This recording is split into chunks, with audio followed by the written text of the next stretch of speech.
કોઈ કારણોસર માતા આધ્યાત્મિકતા ચૂકી જાય છે તો એનું પરિણામ બાળક પર શું થઈ શકે? જ્યારે માતાના જીવનમાં આધ્યાત્મિકતા નથી, હરેક માં જાણે જ છે કે મારી ગર્ભાવસ્થામાં મારે ખુશ રહેવું જોઈએ, મારે તણાવ નહીં લેવો જોઈએ, મારે ઈર્ષા દ્વેષ નહીં કરવો જોઈએ, અને દરેક માં ઈચ્છે છે કે પોતાના બાળકને શ્રેષ્ઠ આપે. પણ કોઈ કારણથી જો એ આધ્યાત્મિકતા ચૂકી જાય છે તો એ માતાના માટે ખુશ રહેવું, પ્રસન્ન રહેવું, કૃતજ્ઞતામાં જીવવું, સકારાત્મકતામાં જીવવું એ અઘરું થઈ જાય. તો આમાંનું ભાવનાત્મક વાતાવરણ કેવું હોય? એમાં નિરાશાવાદી હોય, દુઃખી હોય, એ પોતે જ હતાશામાં હોય. હવે પોતે હતાશામાં છે, નિરાશાવાદી છે, એટલે એમને ગુસ્સો પણ વધારે આવશે. તો જ્યારે આવી લાગણીઓ હોય છે ત્યારે એક્ઝેક્ટલી માના શરીર સાથે શું થાય છે? આ લાગણી સાથે માતાનામાંથી અમુક રસાયણો જે હોર્મોન્સ છે એ રિલીઝ થાય છે, જેમ કે કોટાકોલામાઇન, એડ્રીનાલિન, કોર્ટિસોલ.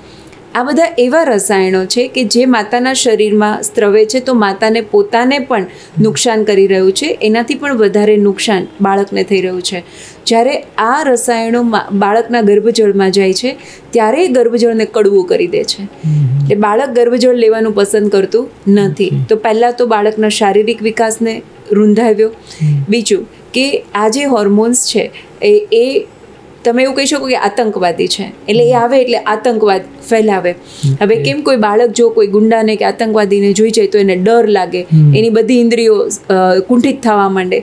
તો અંદર બાળક સાથે પણ આવું થઈ રહ્યું છે. એટલે આ બાળક કદાચ ચિંતાગ્રસ્ત હશે, સતત ડરમાં જીવનારું હશે. ડર છે તો આત્મવિશ્વાસ આવતો નથી.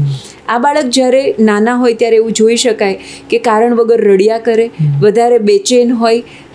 એના માટે આજુબાજુના વાતાવરણને જોવું, એનો અનુભવ કરવો એ થોડુંક અઘરું થઈ જાય. આ જ બાળક જ્યારે મોટા થાય ત્યારે સતત ડરના કારણે એમની જે વિચાર શક્તિ છે એ નબળી પડે. એમના માટે ભણવું અઘરું થઈ જાય કે એકાગ્રતા નથી, ગ્રહણ શક્તિ નથી, તો એના માટે કદાચ એજ્યુકેશન એ પણ પ્રોબ્લેમ થઈ જાય. આવા બાળકો સતત ડરમાં જીવ્યા, આત્મવિશ્વાસ નથી, અને હવે પોતાની જાતને કશે પ્રસ્થાપિત કરવી છે તો એ પ્રસ્થાપિત કરવાના ભાવથી આ બાળક એડિક્શન તરફ જશે અને એ પોતાના જીવનનો આખો ટ્રેક એ બદલાઈ જશે.